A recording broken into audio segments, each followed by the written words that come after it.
Good morning, everyone, and welcome to the Stockbridge Board of Assessors meeting for Monday, the 5th. Mike, Good morning. Last week's minutes that were sent to you. I make a motion, we approve. I'll second it. All in favor? Aye. Aye.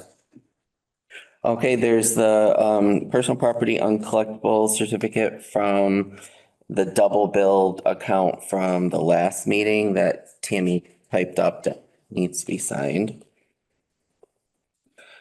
Number 3, there's also motor vehicle abatements to review and sign that Tammy got ready. Number 4, I put this on the agenda for the last meeting and I told you I would update you when I actually got the appraisals in from RRC for the 3 504 utility valuations that we paid for, that we are required to have an appraisal done. And we allocated, that money is already there and approved. So I just wanted to tell you what the differences were between the two. Mass Electric, which is National Grid, fiscal year 24, previous assessment was 14,890,161. The new appraised amount for fiscal year 25 is 15,359,680, a difference of 469,519 in the plus, which is great. Berkshire Gas Company fiscal 24 previous assessment was 2,626,001. The new fiscal 25 is coming in at 3,762,562, a difference of 1,136,561, which is great. There's also the new growth amounts that they report. I don't figure that out myself. They report it to us. So they are reporting growth for Berkshire Gas Company and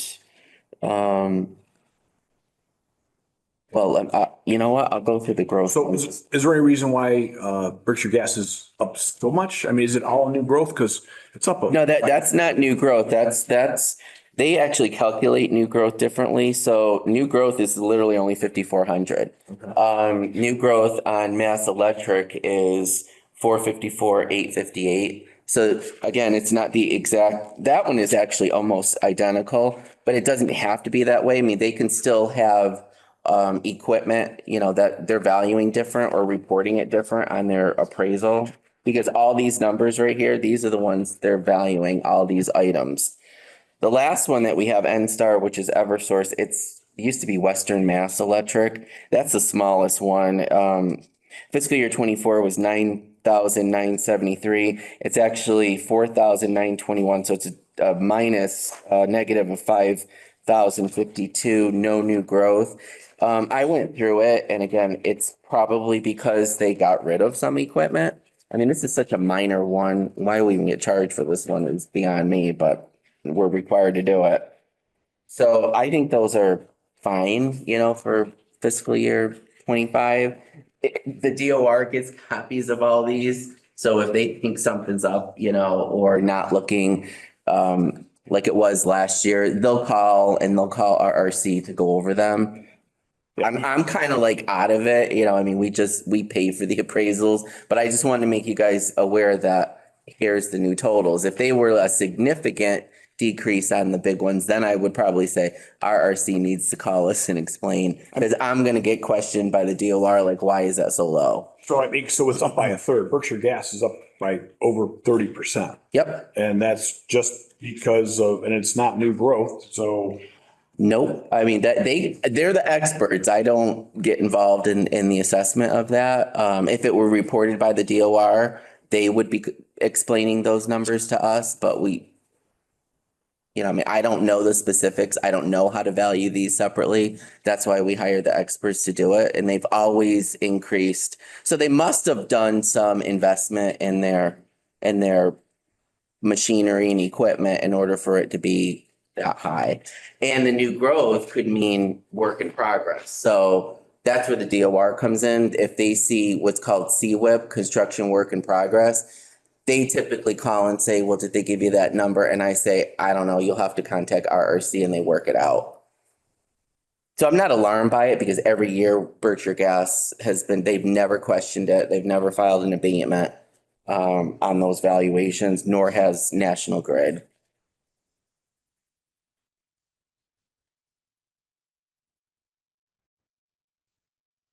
Number five, are you done with that? Yeah. Okay. So I'm gonna be going to, Tammy went last year. I'm going to school next week for the whole, well, it's gonna be Monday through Thursday. And I'm actually staying there. I don't know if you knew, Brandy, they changed it. It's no longer at UMass. Yeah. Yeah, they're having it at Southbridge now. It's actually at a hotel convention center. And it's a 2 hour, usually I commute back and forth, but it's over 2 hours to get there. And I'm like, I can't do that every day.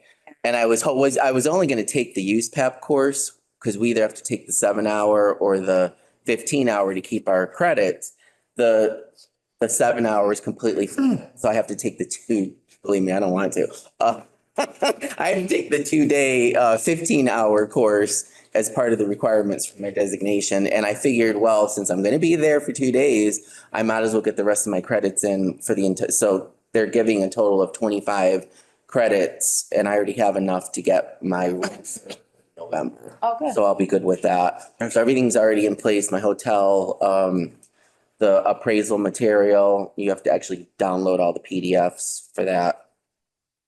And I'm not really familiar with who's teaching these things. They've changed things up a lot. But we'll see, I mean, well, I'll fill you in on how it is now. Is anyone going from your town? No? No, It- she needs to next year though. Yeah. Well, I'll tell you how it goes for sure. At the last meeting, I put on the agenda for the first time, just an update on the sales analysis because all the building permits are done. The personal property is almost complete. Was one of the last things I was waiting for. The DOR sent me the telephone and well, they still call it telephone and telegraph multiplier tables that I use to come up with the values for the wireless companies. We do even though we pay for these, we do these on our own. And I do a spreadsheet that I submit to the DOR only if they ask. And they sent me, John Gillette from the DOR finally got that to me. He's really nice. He got that information to me last week so I can work on that. Sales analysis, I already ran all the sales for calendar. Well, we're going to be using calendar year at the moment, just one calendar year. I don't think I have to go and backtrack any more into 22 because I have enough sales. But again, once you start doing sales analysis and whittling away at your outliers and everything else, we'll see what we're left with. So actually, officially today, I have that clean file ready to go. I'm hoping before I go to school next week that I'll at least have most of it done. So when I come back, we'll be finalizing it. And then it's just going to be kind of a race to the end. And again, I don't know what's going to happen with the tax rate at this moment, as far as who's going to be reporting what. But as far as the valuation side of it, which is, our office's responsibility first and foremost, that will be completed definitely by the end of this month. And then I can start submitting to Joe Barberi the beginning of September. And I'm hoping that everything can be in and processed on Gateway by mid-September, end of September, and then we set up our classification hearing. So if everything works out well, we're looking at a tax classification hearing for October, which is good because last year we were able to get those bills out pretty quick. But again, tax rate is something different. I mean, once we're done with our part, not that the tax rate isn't our part, I mean, we're mostly the gatherers of that information, then I think we're in good shape at that point. But again, sales analysis is it's getting tougher and tougher and tougher, as you know, Doug, because of the sales and where they're all over the place. So we'll see what happens with that. Any outliers that I don't use in the sales analysis still have to be proved to the DOR why we didn't use them. And again, I have enough sales, but last year I coded out 4 and I was still okay. So I'm hoping to not go any more than that. I'll give you an update on the sales analysis when I get back from school. Also, before we get into the executive session part, I did want to mention, because I'm going to be away at school, the next meeting, we may have to push until the very end of August, because me not being here, I won't be able to do the agenda or really have anything to report at that time. So I think the next one was is it the 19th? What is it, the 26th? 6. Are you guys okay with having that one for our last August meeting? I wouldn't be available on the 19th either. Okay, all right, so that works out good. Yeah. All right, so we'll do that then, and at least that point I'll have more to report, and we can go forward from there. Do you still do the forms? You used to send out those forms when there was a sale and ask. Oh, the sales question? Oh, yeah, absolutely. Yeah, Tammy sends them out. Yeah, those actually are, I mean, every assessor should be sending those forms out. And actually, if you look on the certification standards for the DOR, they recommend that anyway. Oh, okay. And yeah, that is my first step in going through the sales analysis is, I literally take the record card and I put they returned a sales questionnaire. That way, if that looks like it's not going to fit in the sales analysis, I go right to the sales questionnaire, and maybe there's something there that I didn't see or know of that's going to kick that out and make it a lot easier. So yeah, that's a must. And actually, we got a good return on those, probably a better return since COVID on the sales questionnaires. I know Tammy sends them out quite frequently, so we have been getting a better return. They're extremely helpful if anyone is watching. And do you want to make a statement, something to the effect that purchase price does not constitute the assessment? Absolutely, right. Our job in the assessor's office is to look at all of the sales that occurred within a target year. And this for fiscal year 24, that target year is calendar year 2023 with the assessment date of January 1st. And yes, I mean, we send out sales questionnaires immediately when the sale comes through. I go out and look at the property, take a new picture, check my information to make sure that all the information that we have going into the sales analysis is as accurate as it can be. A lot of times I'll have to look at different areas on the internet if I can't get, if I hadn't got inside that property. But definitely the purchase price of a property is not the assessed value until we have analyzed the market and we have made the appropriate adjustments from what the market is telling us. We start off with a cost evaluation. That is, what components build your property value. Those are adjusted after we do our sales analysis. The sales are going to dictate to us where we should be going, but by no means that's considered spot assessing. So just taking the sale price and changing it to the actual market value that we use. We also have certification standards set up by the Department of Revenue that don't allow us to do something like that, where we have to be between 90 and 110% of market value. If our system, when we start our sales analysis, is telling us that those numbers are way out of whack, our job is to make it conform to the DOR certification. And there's a possibility that someone's sale doesn't make it into the sales analysis if it was just one of those outliers where we can't understand either why someone paid so low for a property or they paid a tremendous amount and they might be the one that did it or the outlier that did it. Doesn't mean your sale's not legitimate. It just means that in the assessor's role, if it's affecting the overall median, which is the middle sale, we got to kick those out. And it's very precise calculations.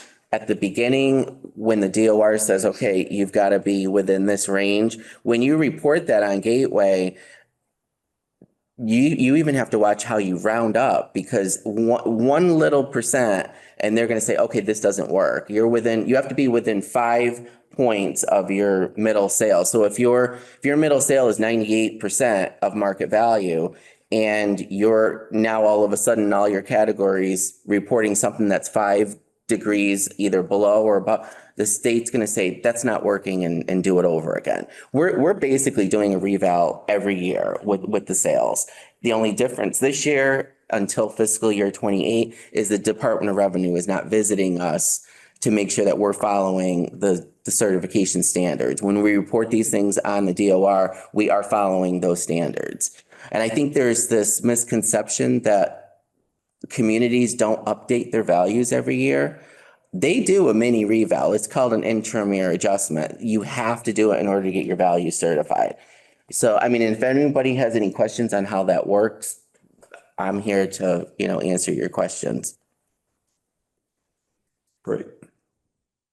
Okay, we do have to go into executive session today, at least for a little bit. Okay, and there's nobody on Zoom? No.